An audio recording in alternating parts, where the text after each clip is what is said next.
Dallada naafada heer qaran ee SNDF oo kaashanaysa dallada ururada bulshada rayidka ee Sonsof ayaa soo agaasimtay shir heer sare ah oo lagu falanqeynayay sidii loo hirgelin lahaa digreetada madaxweynihii hore Silaayo ka soo saaray in dadka baahiyaha gaarka qaba ay helaan mariina u maraan dhismayaasha dowladda iyo kuwa gaarka loo leeyahay iyo caqabadaha hortaagan hirgelinta digreetadaasi. Shirkan oo maanta ka furmay hoteelka Rays ee magaalada Boorama ayaa waxa uu kulmiyay wasiiro mas'uuliyiinta laamaha dowladda, madaxda shirkadaha dhismaha iyo ururada arrimaha bulshada. Ugu horreyn waxaa shirka furay mudane Khadar Xuseen Daahir, agaasimaha dallada naafada heer qaran ee SNDF, waxaana hadalka uga dambeeyay gudoomiyaha dallada ururada bulshada rayidka ee Sonsof mudane Awal Cabdiraxmaan Warsame.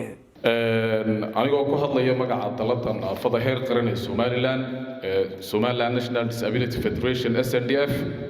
waxaan idinku soo dhaweynayaa gacmo furan. aad iyo aad baan idinka mahadnaqayaa sidaad u soo ajiibteen yeedhmadii aanu idiin soo dirnay ugana soo qayb gasheen kulankan oo daaran inaynu muddo hal maalin ah ama maalin gelinkeed ah aynu ku falanqeyno caqabadaha ay la kulmaan dadka baahiyaha gaarka qaba ee naafada ah oo ka mid ah dadka ugu nugul ee bulshada dhexdeeda la nool. kulankani waxa uu qayb ka yahay kulamo muddo badan soo socday oo dallada naafada heer qaran ee Somaliland iyo dallada dhalinyarada heer qaran ee Somaliland ee Sonyo iyo dallada ururada maxalliga ah ee Somaliland ee Sonsof ay wadeen oo ku taxalluqa mashruuc ay maalgelinayso midowga Yurub oo looga dan leeyahay in kor loogu qaado oo lagu awoodeeyo awoodda iyo capacity-ga waxa weeyaan ururada maxalliga ama civil society-ga Somaliland iyo dadka nugul oo ay uga horeeyaan dadka naafada ah iyo dadka minority-ga la haybsooco. kulankeenan oo markaa mashruuca qayb ka ah waxaynu ku qaadaa dhigi doonaa ama labada cisho kaga doodi doonaa halkana la inagula wadaagi doonaa caqabadaha balwaajaha si gaar ah dadka naafada ah gaar ahaan waxaynu focuska ku saari doonaa ama diiradda ku saari doonaa haddii ilaahay ana yiraahdo digreeto uu soo saaray madaxweynihii hore ee Somaliland Axmed Maxamed Maxamuud Silaayo 2014 taasi oo ahayd xeer madaxweyne oo uu ku amriyo guud ahaanba stakeholderska kala duwan ee Somaliland in dadka naafada ah loo siiyo accessible ama albaabka loo furo si hadday marka la dhisayo dhismayaasha hadday yihiin kuwa dawladda iyo kuwa private kaba. marka waxaynu kaga wada hadli doonaa maxay hortaagan in digreetadaasi ay hirgasho oo 2014 la soo saaray xeer madaxweynena ahayd sidee loo hirgelin karaa. waxaan aad iyo aad ugu faraxsanahay in waqtigan maanta aynu joogno uu gabagabo ku jiro xeerkii dadka baahiyaha gaarka qaba ama naafada ah. sidii agaasimuhu halkan ka sheegay kolley kulankan maanta waxaa lagu falanqeyn doonaa caqabadaha hortaagan dadka naafada ama dadka baahiyaha gaarka leh oo runtii xeer hore uu ka soo saaray madaxweynaha hadda jooga ka horeeyay madaxweyne Axmed Maxamed Maxamuud Silaayo oo sanadkii 2014 xeerkaas oo aad moodo inaanu wali hirgelin ama aan la tabiqin ama aan laga shaqaysiinin. caqabadaha hortaagan iyo sababta uu xeerku u socon waayay waa muhiim in wax la iska weydiiyo. inagu maadaama aynu nahay ururada bulshada rayidka Somaliland waa muhiim xeerarka bulshada sida tooska ah u taabanaya in dee la ansixiyo la dhammaystiro isla markaana la dabaqo aad iyo aad bay muhiim u tahay. haddaan soo noqdana wax ka tirsan weeyaan waaxda disability-gu waa shaqo ka mid ah shaqooyinka ay qabato wasaaradda shaqada iyo arrimaha bulshada iyo qoysku. wax walba oo gobolka awdal laga hirgelinayana maadaama aan anigu ahay iskuulkii gobolka diyaar baan u ahay inaan si gaar ah ula shaqeeyo dadka baahiyaha gaarka qaba anigoo weliba hirgelinaya siyaasad walba oo u degsan wasaaradda arrimaha qoyska. wuxuu ku soo koobi lahaa hadalkayga iyadoo inaga noqon in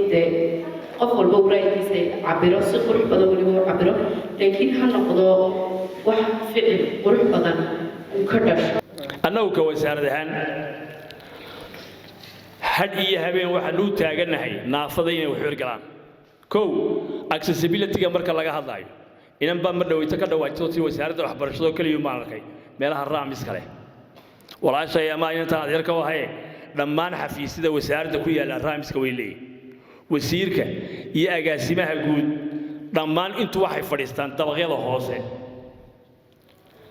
ma qabato maxamed baa iga markhaati intaaba waxaan loo samaynaa ninka qofka naafada ah ee wasaaradda yimaada yaan la odhanin dabaqaas uu saaraya wasiirkii looma tagi karayo xeerkii sidaan idin sheegay golaha wasiiradu yaalla laakiin annaga wasaaradda ahaan uu naga dhamaaday wasiir ku-xigeenka wasaaradda kheyraadka biyaha ee Somaliland mudane Saciid Axmed Jibriil iyo wasiir ku-xigeenka wasaaradda shaqada iyo arrimaha bulshada iyo qoyska Somaliland mudane Cabdimajiid Ibraahim Muumin oo ugu dambeyn munaasabada ka hadlay ay xukuumaddu iyo xisbigan kulmiyaba wuxuu xil iska saaray in uu sameeyo 2014 digreeto madaxweyne oo xeer ah digreetada madaxweyne oo ka hadlaysay in naafada loo sameeyo dhammaan dhismayaasha halkii ay ka soo gali lahaayeen iyo in naafada loo sameeyo in ay shaqada dawladda qayb ka helaan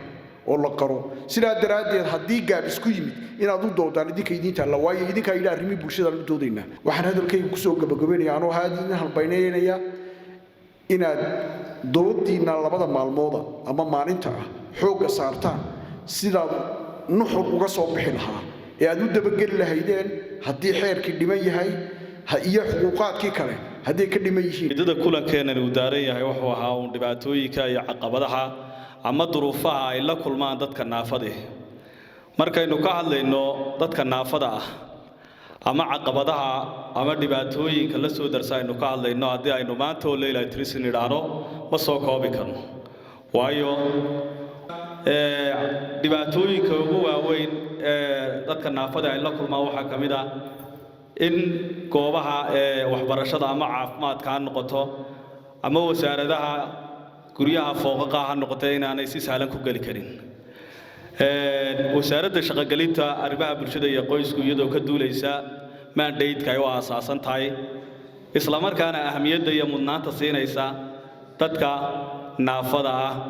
waxa ay diyaarisay dejisay xeerka dadka naafada ah xeerkaasi waxa uu hor yaallaa golaha wasiirada waxaanu rajaynaynaa insha Allah taala in xeerkaasi golaha soo dhaafo isla markaana uu adeegi doono dadka naafada ah khayr badan baan rajaynaa trainer kunsaas nagu xiran yahay assalamu alaykum warahmatullahi taala wabarakatuh Cabdirasaaq Umar Macawliyo telefishinka CBA Boorama